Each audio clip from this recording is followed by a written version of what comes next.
जानते हैं कि मनरेगा के नाम से एक योजना तत्कालीन सरकार के द्वारा चल रही थी, जिसको 10 वर्षों तक इस सरकार में चलने का काम हुआ।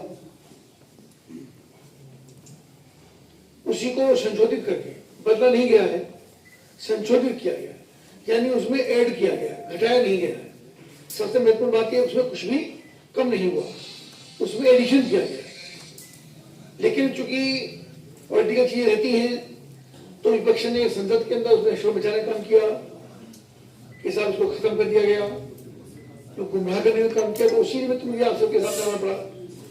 तो विषय आप सबके माध्यम से, चूंकि मीडिया एक सशक्त माध्यम है जनता तक पहुंचने का, चाहे इलेक्ट्रॉनिक मीडिया हो चाहे प्रिंट मीडिया हो, आपके माध्यम से बात जन जन तक पहुंचे, बिजनौर के प्रत्येक ग्रामीण तक, किसान तक ये पहुंचे, जिसे 2047 तक विकसित राष्ट्र का संकल्प लेकर के आदरणीय प्रधानमंत्री नरेंद्र मोदी जी देश को आगे बढ़ाने का काम कर रहे हैं। उसके लिए बहुत सारी योजनाएं लगातार काम कर रही हैं। उसी में ये जो हमारी योजना है विकसित भारत रोजगार आजीविका मिशन की गारंटी, यानी वीबीजी राम जी। इसमें सबसे महत्वपूर्ण बात यह है कि अभी तक 100 दिन का काम का गारंटी इसमें होती थी मनरेगा में, इसको 25 दिन बढ़ाया गया, यानी 125 दिन की रोजगार की गारंटी, यानी 5 माह कम से न्यूनतम श्रमिक को मजदूरी 125 दिन की एक परिवार के अंदर एक व्यक्ति को मिले, उसको बढ़ाने का काम हुआ। पहले में ये भी दिक्कतें आती थी कि लंबे समय तक 2 महीने 4 महीने 6 महीने 8 महीने भुगतान नहीं होता था। एक व्यक्ति को, महिला हो चाहे पुरुष हो, वो रोजगार को किया, उसने परिश्रम किया, मेहनत की, काम कर दिया, तो उसका पैसा ही नहीं आता था। और पैसा नहीं मिला मतलब चूंकि योजना ही इस तरह की थी, उसको थोड़ा सा उसके संशोधन करके 1 सप्ताह के अंदर उनके खाते में गारंटीड पैसा पहुंचे। अगर किसी कारण से नहीं पहुंचा तो ब्याज की भरपाई उसके अंदर होगी, यानी इतनी बड़ी गारंटी उसकी है कि तत्काल प्रभाव से 1 सप्ताह के अंदर उसको उसका भुगतान हो जाए। कोई व्यक्ति से करना चाहे, कोई अधिकारी करना चाहे, कोई एमसी करना चाहे तो कर सकती थी, जांच भी होती थी, कार्रवाई हुई, लेकिन फिर भी पत्तेदारी इतनी थी कि उसको सही प्रकार से पकड़ पाना थोड़ा मुश्किल होता था। इसके अंदर जैसे नगरीय क्षेत्रों के अंदर हम सबने देखा है कि बहुत सारे काम होते हैं, इन श्रमिकों के माध्यम से जो स्थायी काम है, यानी जितने भी काम योजना सरकार की आती है, पंचायत भवन का हो, ट्यूबवेल बनने का हो, नाली का काम हो, सड़कों का काम हो, सड़क बनाने का काम हो, तो यह स्थायी कंस्ट्रक्शन, उसमें भी ये श्रमिक काम कर पाएंगे। और ये श्रमिक काम करेंगे तो उसका लाभ ये होगा कि काम भी कंस्ट्रक्शन काम पक्का होगा, पैसे का और अधिक सदुपयोग हो पाएगा, और अधिक सदुपयोग होकर के एक सार्थक काम आप सब नजर आएगा। उसमें तालाब भी पहले था वो सब तो है ही, तालाब भी है, तालाब की सफाई भी है, लेकिन पक्का कंस्ट्रक्शन ये काम भी होने का हो सकता है। सड़कों का निर्माण, नाली का निर्माण, जो काम ग्रामीण क्षेत्र में अपना भवन बना सकते हैं, कंस्ट्रक्शन कर सकते हैं, सामुदायिक भवन बना सकते हैं, उसके अंदर भी इन सब श्रमिकों का योजना उसके अंदर लिया जाएगा। एक महत्वपूर्ण बात ये भी है कि उनको जब किसान की फसल की कटाई का समय, बुआई का समय आता है, 2 महत्वपूर्ण होते हैं, बुआई का, कटाई का। तो उस समय जब श्रमिक काम करते रहते हैं तो उनको, किसानों को मजदूर नहीं मिल पाते, तो 60 महीने 60 दिन इसको मुक्त रखा गया। और ये मुक्त रख करके जब ये श्रमिक काम करेंगे तो किसान को, यानी जो आपस में समन्वय गांव का है, श्रमिक का और किसान का, जिसके कारण से किसानों को अनाज की रहती थी, दिक्कतें भी होती थी कि साहब मजदूर नहीं मिलते हैं, तो उसका भी समन्वय रखा के 60 दिन उसे मुक्त रख करके बाकी 6 दिनों के अंदर वो काम होगा, ताकि किसान को भी सही समय पर श्रमिक काम करने वाले, चूंकि एक दूसरे की रीढ़ है। किसान की खेती में अगर श्रमिक काम करता है तो उसको अन्न भी मिलता है, खाद्यान्न मिलता है, मजदूरी भी मिलती है, एक परिवार का संतुलन भी बना रहता है और गांव का संतुलन भी बना रहता है। तो संतुलन बनाए रखने के लिए आपस में तालमेल, आपस का समन्वय उसके लिए आवश्यक है कि ये तालमेल बना रहे और उनको सही प्रकार से उनको श्रमिक काम करने के लिए मिलते रहे। बातचीत करने के लिए, वार्ता करने के लिए ऐसा जो विधेयक भारत सरकार के द्वारा लाया गया है जनहितैषी, उसके संबंध में चर्चा करने के लिए मैं अब साथ के साथ उपस्थित हूँ। हम सब जानते हैं कि गत 10 वर्षों के अंदर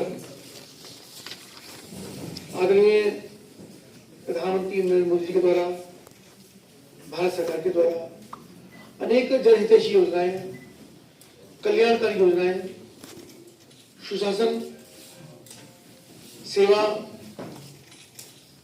को समर्पित ये सरकार लगातार काम कर रही है। बहुत सारी योजनाएं जिनकी चर्चा पहले कई बार हो चुकी है। और जन कल्याण की हम बात करें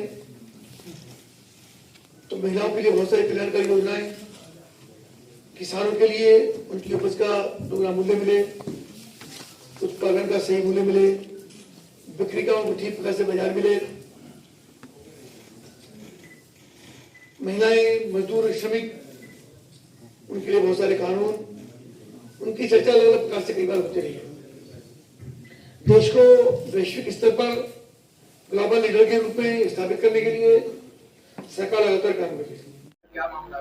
देखिए, भारत सरकार के द्वारा बहुत ही महत्वपूर्ण विधेयक स्वीकृत किया गया, पास किया गया, जिसमें विकसित भारत, रोजगार और आजीविका के लिए गारंटी मिशन VBG रामजी, जिसके अंदर सबसे महत्वपूर्ण निर्णय है कि जो श्रमिकों को अभी तक 100 दिन का मजदूरी मिलती थी, उनको कम से कम 125 दिन की मजदूरी मिले, यानी 5 महीने का न्यूनतम रोजगार ऐसे लोगों को मिलने का काम है। एक महत्वपूर्ण बात ये भी है कि उनको जो कि उनका वेतन है, उनका जो पारिश्रमिक है, वो अधिकतम 1 सप्ताह के अंदर उसका भुगतान हो जाए, उसकी गारंटी। अगर किसी कारण से नहीं होता है तो ब्याज उसका ब्याज का भुगतान करने का गारंटी दी गई है कि ब्याज होगा उनके प्रतिदिन का उसको मिलेगा, ताकि प्रेशर सरकार के ऊपर रहे, विभाग के ऊपर रहे कि 1 सप्ताह के अंदर उनका भुगतान कर दिया गया।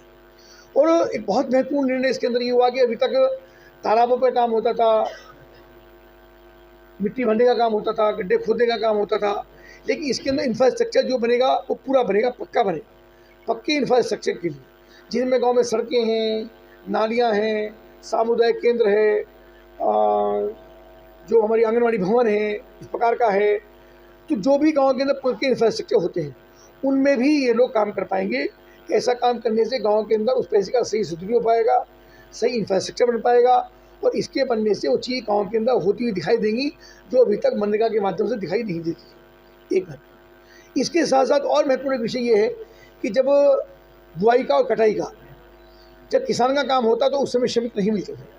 इसमें भी उसकी गारंटी रखी गई है कि जो 60 दिन का समय है, लगभग 1 महीने का बुआई का, 1 महीने का कटाई का, तो उसको भी निर्णय करके वो समय गैप करके बाकी शेष दिनों के अंदर वो श्रमिक काम कर पाएंगे, ताकि किसान को एक सही समय पे मजदूर मिल जाए, काम करने वाले मिल जाए।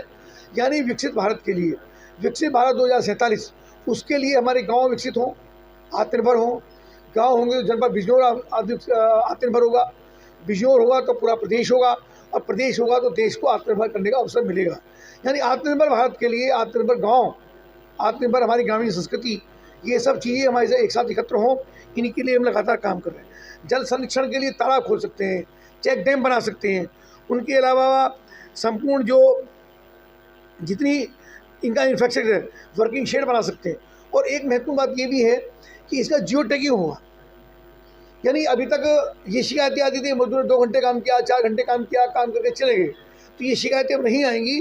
मजदूर को पूरे 8 घंटे काम करना होगा, 8 घंटा काम करके उसकी जियो टैगिंग होगी, उसकी ड्रोन से या जियो टैग से उसकी सर्वे होकर के तभी उसको उसका पैसा मिलने का काम होगा।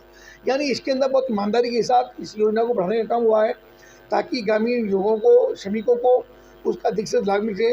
जो बिचौलिए हैं उनको ख़त्म करने का काम हुआ है, किसी प्रकार का बिचौलिया इसके अंदर बीच में नहीं रहेगा, और ईमानदारी से श्रमिक के खाते में वो पैसा पहुँचे, उसको अपने परिश्रम का पारिश्रमिक पूरा मिले। ये योजना उसके अंदर है। ऐसा मिला करके, और इसमें सरकार का, यानी भारत सरकार का, केंद्र सरकार का 60% और स्टेट गवर्नमेंट का 40% ऐसा शेयर भी रहेगा, ताकि प्रदेश सरकार को भी अपने काम को आगे बढ़ाने का, योजनाओं को पूरा करने का अवसर मिल सके। यानी इस योजना से बिल्कुल जो संकल्प हमारा है, यानी भारत सरकार का संकल्प है, प्रधानमंत्री श्री नरेंद्र मोदी जी का संकल्प है, आदरणीय मुख्यमंत्री योगी आदित्यनाथ जी का संकल्प है कि उत्तर प्रदेश को हमको आत्मनिर्भर करना है। उसके लिए गाँव को आत्मनिर्भर करना पड़ेगा, और वहाँ से ही रास्ता होगा भारत के आत्मनिर्भर बनने का। तो आत्मनिर्भर भारत तभी बनेगा जब हमारे गाँव विकसित होंगे, और गाँव के लोग, नौजवान, महिलाएं, जिनको श्रम की आवश्यकता, रोजगार की आवश्यकता, उन सबको रोजगार देना है। अधिकारी को और अधिक इसके अंदर दिया गया अधिकार, इसके अंदर इस योजना के अंदर काम करने का। यानी मान लो डीएम है तो डीएम को जानकारी मिलती है कि किसी संबंधित अधिकारी काम पूरी तरह नहीं किया या नहीं कराया तो उसमें तत्काल प्रभाव से कार्रवाई हो। गांव के अंदर एक विषय और भी आया कि गांव के जो प्रधान होते हैं वो अधिक जिम्मेदारी के साथ काम करें, सबको रोजगार मिले, उसके अंदर पक्षपात ना हो, ऐसा भी इसके अंदर जांच लगातार होती रहेगी। तो कुछ शिकायत आएगी उस पर